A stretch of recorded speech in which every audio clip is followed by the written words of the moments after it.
Guys, जैसा कि Nifty 50 हर week अपने नए फ्रेश ऑल टाइम हाई पे ऑल टाइम हाई बनाते हुए चल रहा है, काफी अच्छा यहाँ पे बुल रन देखने को मिल रहा है। नेक्स्ट वीक के लिए हमें किन बातों का ध्यान रखते हुए चलना है जिससे कि हम ट्रैप से बचे रहें, क्या यहाँ से और तेजी कंटिन्यू हो सकती है या फिर थोड़ा सा करेक्शन हमें देखने को मिल सकता है, उस बारे में कंप्लीट एनालिसिस करने वाले हैं। एंड मोस्ट इंपॉर्टेंट, जो भी लोग इंट्राडे में ट्रेड करना पसंद करते हैं तो मंडे को किस तरह से हम एक अच्छी ट्रेड प्लान कर सकते हैं, अच्छा मोमेंटम प्लान कर सकते हैं, क्योंकि डायरेक्टली अब हमारा मार्केट ओपन होगा मंडे को। फ्राइडे को हमारी हॉलीडे है महाशिवरात्रि के ओकेजन पे, उसके बाद सैटरडे संडे को वीकेंड रहता है, सीधा मंडे को अब हमारी ओपनिंग होगी। सो निफ्टी 50 के complete A to Z analysis को डिस्कस करने वाले हैं। स्वागत है आपका एक और वीकली एनालिसिस वीडियो में। सबसे पहले यहाँ पे 1 वीक टाइम फ्रेम पे हम चेकआउट करते हैं। तो जैसा हम यहाँ पे 2 वीक से बात करते हुए आ रहे हैं, इस टाइप से एक प्रॉपर रेंज बनती हुई जा रही थी। पहले हमने एक अच्छा मोमेंटम करा, उसके बाद यहाँ पे रेंज में हम कंसोलिडेट कर रहे थे 9 वीक से, 9 हफ्ते से एक बैक टू बैक रेंज के अंदर में हमें क्लोजिंग देखने को मिल रही थी।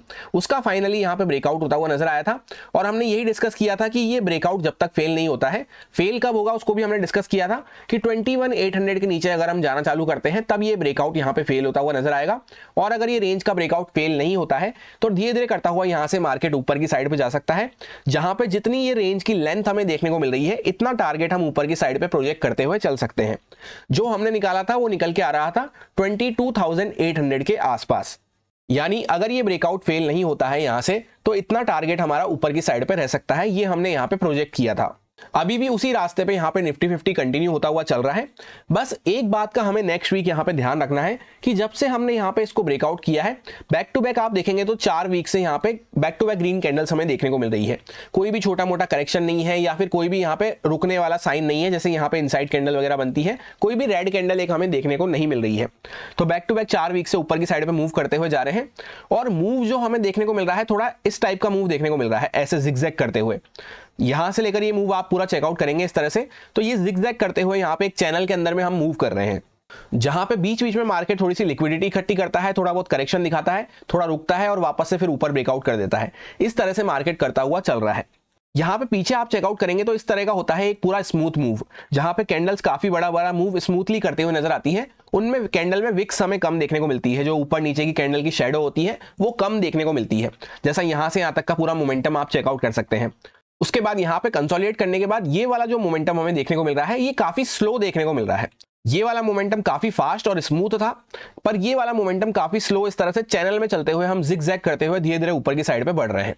फर्स्ट यहाँ पे इनिशियल सपोर्ट हमारा इस लेवल के आसपास रहना चाहिए, जो कि निकल के आता है ऑलमोस्ट 22,050 से लेकर 22,000 की रेंज में। वैसे भी साइकोलॉजिकल लेवल हो जाता है ये, इसके आसपास हमारा फर्स्ट सपोर्ट रहेगा जहां से हमने ब्रेकआउट किया है। फिर इसके नीचे अगर हम निकलना चालू करते हैं तो साथ के साथ ये जो पूरा चैनल बनता हुआ जा रहा है, ये भी हमें ब्रेकडाउन होता हुआ नजर आ जाएगा। फिर इसके नीचे हमें एक डीप करेक्शन देखने को मिल सकता है। जब तक ऐसा नहीं हो रहा है तब तक हमें ये चैनल को पूरा इस तरह से कंसीडर करते हुए चलना है। जब भी इसके लोअर साइड के आसपास हम आते हैं और वापस से सपोर्ट का कोई साइन हमें देखने को मिलता है, थोड़ा बहुत यहाँ पे कंसोलिडेट करके लोअर साइड पे और वापस ऊपर निकलना चालू कर रहे हैं, तो हमारा बाइंग साइड पे ही माइंडसेट रहना चाहिए। इसके नीचे कुछ प्राइस एक्शन बनना चालू होगा, तभी यहाँ पे थोड़ा सा वीकनेस वगैरह के लिए हम प्लान कर सकते हैं। एग्जैक्टली अगर आप देखेंगे तो अभी हमारा ऑल टाइम हाई जो चल रहा है वो 22,525 के आसपास देखने को मिल रहा है, जहां पे ऑलमोस्ट यूं मान सकते हैं राउंड नंबर जो ये लेवल है 500 का, उसके आसपास हम बैक टू बैक यहाँ पे रेजिस्टेंस फेस कर रहे हैं। तो इसके ऊपर वापस से अगर मार्केट क्रॉस करना चालू करता है, नया फ्रेश ऑल टाइम हाई बनाना चालू करता है, तो हमारा बाइंग साइड पे ही माइंडसेट रहना चाहिए। बस अच्छे से उसको ट्रेल करते हुए प्रॉपर स्टॉप लॉस वगैरह फॉलो करते हुए हमें चलना है, क्योंकि यहाँ पे इस तरह से जिगजैग करते हुए हम चल रहे हैं। तो इस टाइप के मोमेंटम में क्या होता है, अगर हम अच्छे से पीछे के सपोर्ट के नीचे ट्रेल करते हुए चलते हैं, जैसे इस टाइप का मोमेंटम हुआ यहाँ पे, तो पीछे वाले सपोर्ट के नीचे अगर हम अपने स्टॉप लॉस को ट्रेल करते हुए चलते हैं तो काफी अच्छा मोमेंटम हमें कैप्चर करने को मिल सकता है इस तरह से। तो इस तरह से अच्छे से ट्रेल करते हुए चलने की जरूरत है, जिससे कभी क्या होता है अगर प्रॉफिट बुकिंग वगैरह ट्रिगर भी होती है तो यहाँ पे जब सपोर्ट के नीचे जाएंगे तो हम आराम से ट्रेल करके एग्जिट हो सकते हैं। बस इस टाइप के स्लो मोमेंटम में इसी बात का हमें ध्यान रखना होता है कि प्रॉपर ट्रेलिंग की जरूरत होती है। अदरवाइज क्या होता है, इस तरह से प्रॉफिट बुकिंग आएगी तो कभी कभी वो डीप हो जाती है, क्योंकि सारे लोग यहाँ पे अपने स्टॉप लॉस कट डाउन करना चालू कर देते हैं। और दूसरा रीजन ये भी हो जाता है कि इस टाइप के मोमेंटम में ज्यादा सेलर्स के स्टॉप लॉस भी नहीं मिलते हैं, क्योंकि बार बार सेलर्स आने की कोशिश करते हैं, मार्केट उनको हटा देता है, फिर सेलर्स आते हैं फिर हटा देता है, तो एक टाइम बाद वो सेलर्स भी बायर्स बनने की कोशिश करने लग जाते हैं। तो उसके बाद यहाँ पे मार्केट थोड़ा सा करेक्शन, थोड़ा सा डिप वगैरह दिखाना चालू करता है, जिससे कि जिन सेलर्स ने ये सोचा है कि चलो हम भी बाय कर लेते हैं, जो सब लोग वहां पे बाय करने लगते हैं, तो फिर यहाँ पे मार्केट थोड़ा सा करेक्शन, थोड़ा सा वहां पे प्रॉफिट बुकिंग वगैरह दिखाना चालू कर देता है। बस इस बात का हमें खास ध्यान रखना है, प्रॉपर ट्रेलिंग को फॉलो करना है, और वीकनेस के लिए जब सोचेंगे जब ये चैनल हमें ब्रेकडाउन होता हुआ नजर आता है, इसके नीचे कुछ प्राइस एक्शन बनना चालू होता है। बाकी मार्केट सही लेवल के आसपास खुल रहा है, कोई बाइंग की अपॉर्चुनिटी मिलती है, वापस से ऊपर निकल रहे हैं, तो ट्रेल करते हुए अच्छे से बाइंग साइड पे ही प्लान रख सकते हैं। ये कुछ हमारे वीकली टाइम फ्रेम के इंपॉर्टेंट लेवल्स हो सकते हैं। सबसे पहले यहाँ पे 22,500 के आसपास साइकोलॉजिकल लेवल और इंपॉर्टेंट रेजिस्टेंस हमें देखने को मिल रहा है। इसके ऊपर निकलते हैं तो 22,800 के आसपास तक पहुंच सकते हैं, जहां पे ये रेंज का पूरा टारगेट हमें अचीव होता हुआ नजर आएगा इस तरह से। उसके ऊपर भी अगर निकलना चालू करते हैं तो 23,200 के आसपास हमारा नेक्स्ट रेजिस्टेंस हो सकता है। डाउन साइड पे सपोर्ट की अगर बात करते हैं तो पहला सपोर्ट हमें ये चैनल का और ये पूरे लेवल का जहां से हमने ब्रेकआउट किया है, ये देखने को मिलेगा 22,000 से लेकर 22,050 के आसपास। उसके नीचे अगर निकलते हैं तो 21,800 के आसपास हमारा सपोर्ट रहेगा, जहां पे पहले भी कई बार उसके नीचे हमने जाने की कोशिश करी, पर वहीं पे एग्जैक्टली सपोर्ट लेके हम चल रहे हैं। और अल्टीमेट डू एंड डाई का सपोर्ट हमारा जो ये रेंज की लोअर साइड रहेगी, ये निकल के आती है 21,333 के आसपास। ये हमारा अल्टीमेट सपोर्ट होने वाला है। इसके नीचे फिर काफी बड़ा करेक्शन हमें देखने को मिल सकता है, ये गैप वगैरह भी फुलफिल होता हुआ नजर आ सकता है, पर अभी वैसा कुछ होता हुआ नजर नहीं आ रहा, वो बात की बात हो जाती है। अब हम लोग आ चुके हैं वन डे टाइम फ्रेम पे, यहाँ पे कुछ इंपॉर्टेंट पॉइंट्स को डिस्कस करने, ध्यान से सुने। जैसा कि यहाँ पे 21,800 850 के आसपास से हमने ब्रेकआउट किया था, उसी पे एग्जैक्टली सपोर्ट लेके यहाँ से काफी अच्छा मूव करते हुए हम ऊपर की साइड पे आए।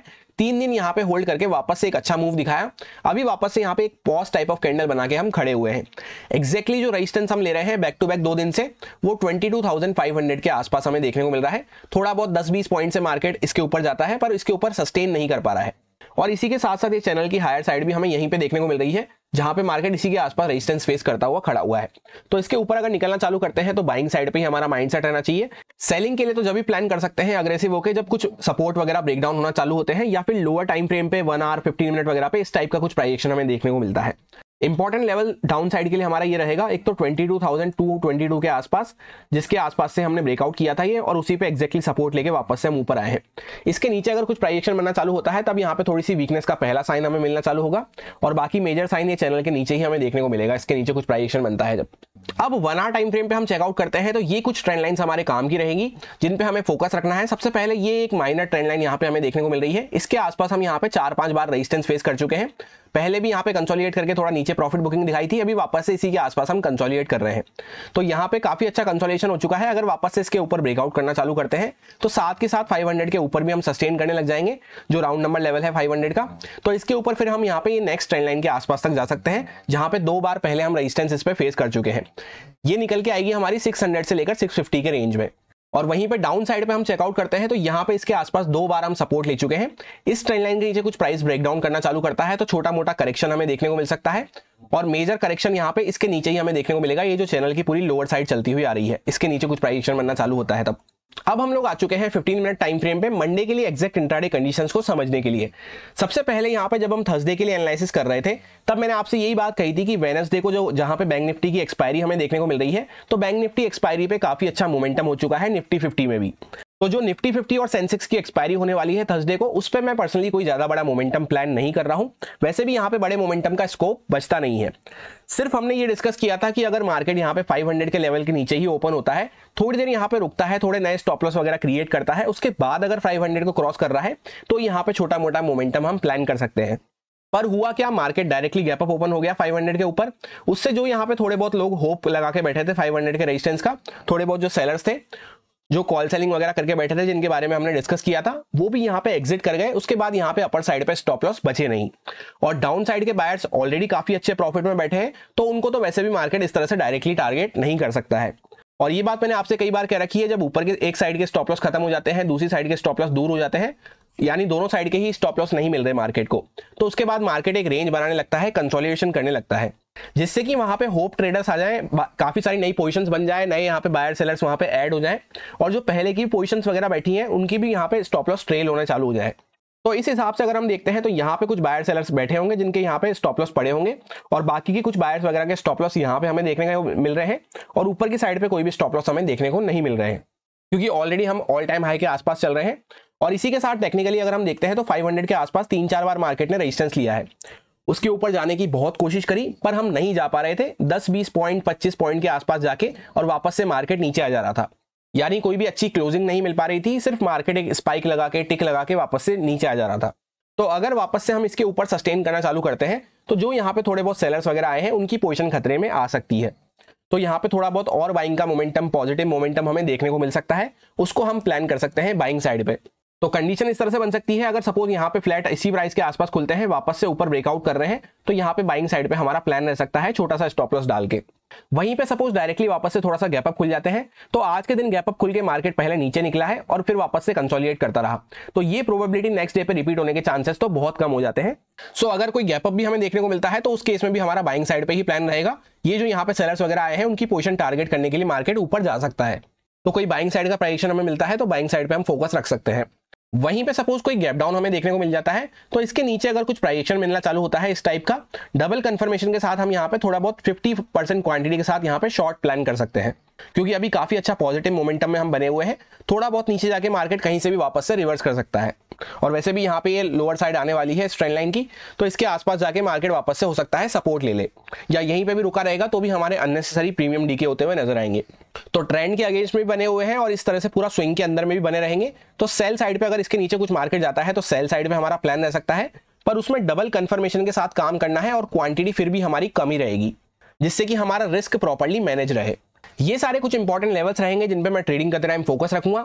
यहाँ पे एक्जैक्टली 22,500 के साइकोलॉजिकल लेवल के आसपास अभी हम खड़े हुए हैं, अच्छा सा कंसोलिडेट करके।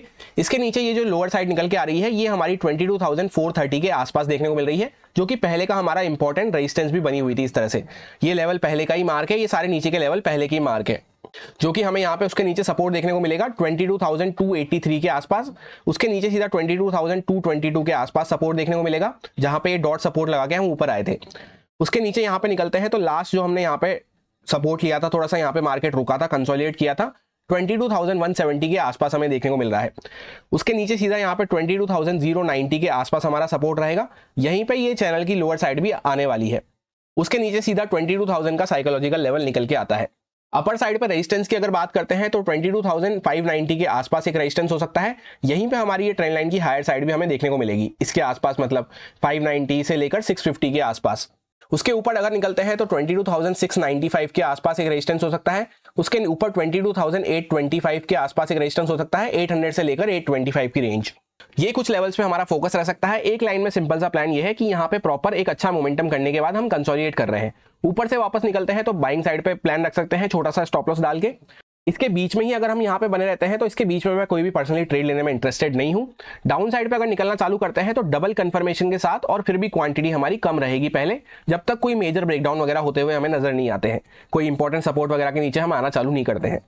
अब जो भी लोग बैंक निफ्टी का एनालिसिस देखते हैं, बैंक निफ्टी को ट्रेड करते हैं या फिर मिड कैप एक्सपायरी को ट्रेड करना पसंद करते हैं, उसके एनालिसिस भी अपलोड कर दिए जाएंगे। जैसा कि हमारे पास 3 दिन की यहाँ पे हॉलीडे देखने को मिल रही है, तो धीरे धीरे करके सारे एनालिसिस अपलोड कर दिए जाएंगे।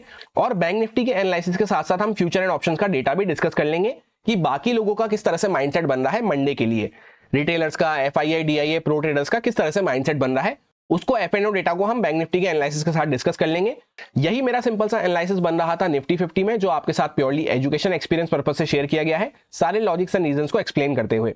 अब अगर आपको अच्छा लगा हो, समझ में आया हो, तो आप इसको यूज में ले सकते हैं अपने रिस्क पे, अपने प्रॉपर रिस्क मैनेजमेंट को फॉलो करते हुए, अच्छे से स्टॉप लॉसेस वगैरह को फॉलो करते हुए।